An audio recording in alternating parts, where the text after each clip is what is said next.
All right, so here we have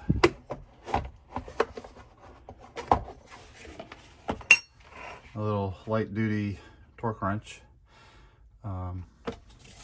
Some bits included, I don't need them. Extension. Let's talk about the actual wrench.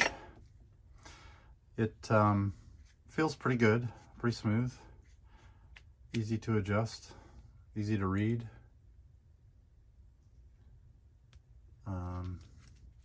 When it's at its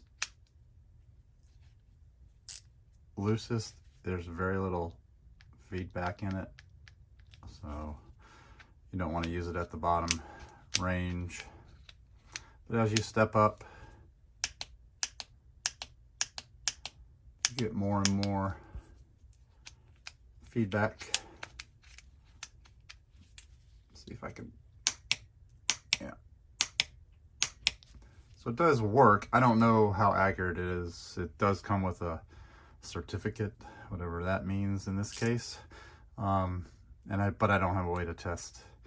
It seems to go up the scale pretty progressively, more and more difficult. So it seems to work fine. Not a bad buy. Kind of a no-name.